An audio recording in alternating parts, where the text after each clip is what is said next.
Hello everyone, this is Bruna and welcome back to my channel. Today we're going to stay in the topic of time management and we're going to talk about email management. Should you be deleting emails?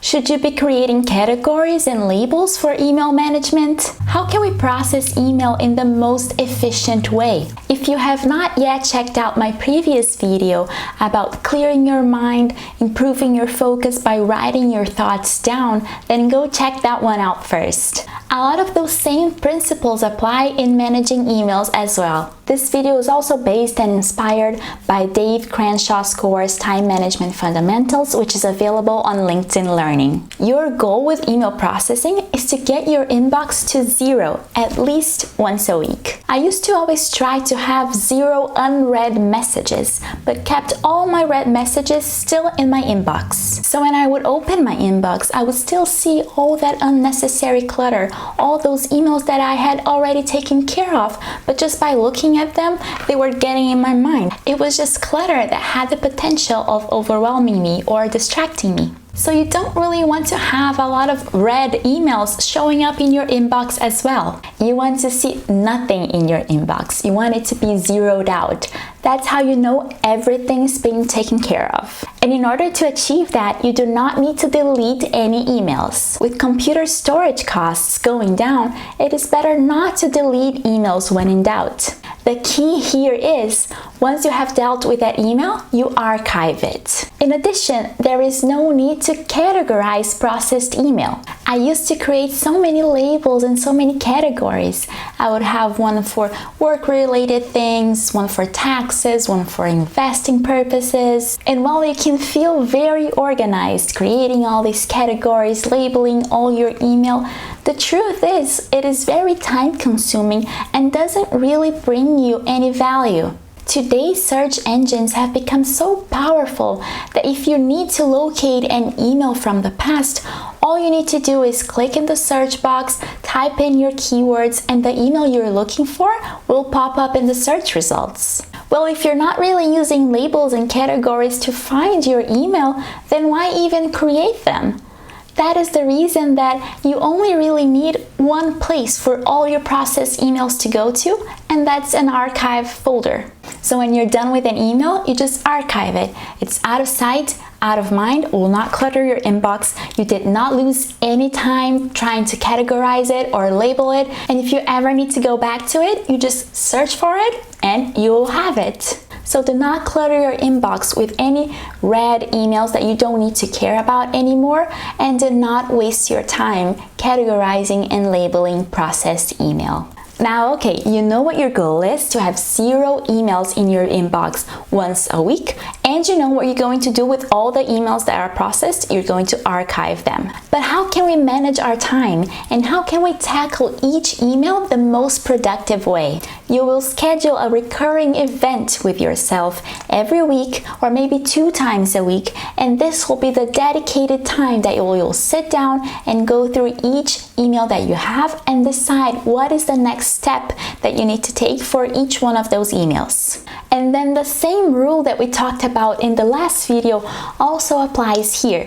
When you are in this dedicated time to go through all your email, if for a specific email you decide that the next step is to do something that you can do very quickly in less than 5 minutes, you will just do that right away. If instead the next step is going to take you longer, then you will instead take your calendar and schedule a time in the future to get that done.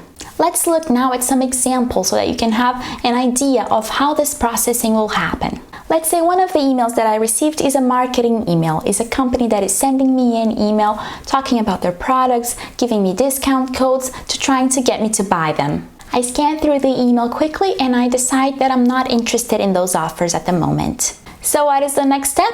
Just to archive that email. I'm not taking any action right now. Or if I am certain that I will never again in my life want to go back to that email and check out that offer, then I can delete it.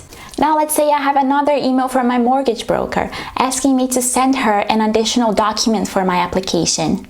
What is the next step? Is to send her the document. I can definitely get it done in less than 5 minutes because I already have it in my Google Drive. So I'll just do it right now.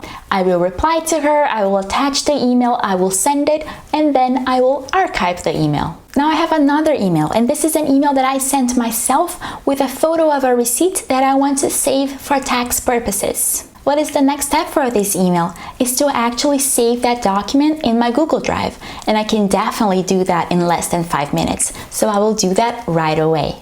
Once I have done that, I archive that email. Now let's say I have another email from a person wanting to schedule a meeting with me. What is the next step? Well, if I want to have that meeting, the next step is to try to find the best time. So I will respond suggesting a time. Now that I have done that, I can archive the email. But I need to remember that once the email is archived, it is out of sight, out of mind.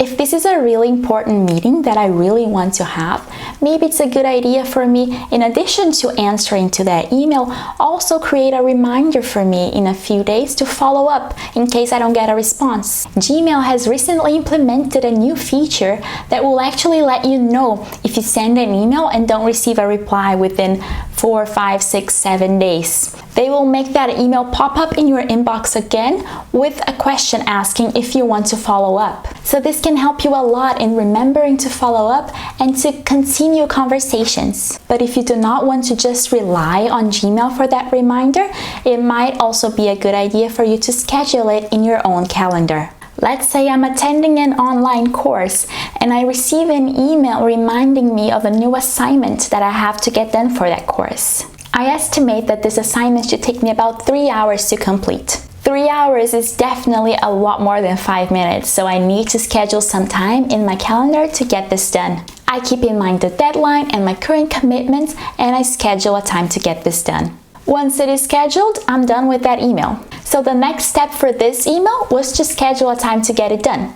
Once I have done that, I can archive that email. And last example, let's say I have an email notifying me that I received a new LinkedIn message. What is the next step? Is to answer to that message, but I want to make sure that I can craft a really good response for this person, so it will probably take me more than 5 minutes. That means I will not respond right now because this is the time I am dedicating to responding emails. So I will instead schedule a time in the future to do that. Once that is in my calendar, I can archive that email. And just like that, during this time that you have scheduled to process all your emails either once a week or twice a week, during this time, you will go through each email, give it next step, and then archive it until your inbox is at 0. But you might be thinking, I can't go this long without checking emails. I can't just answer emails once or twice a week. In fact, I check my inbox several times a day. Every time I get a new notification, I go and check out what it is. I need to do this because there are things that are urgent and need to get done right away. For this concern, the first thing that I want to point out is to check your emails many times a day. Every time you get a new notification is a big distraction, can get in the way of whatever you're doing, can stop your focus, and can clutter your mind.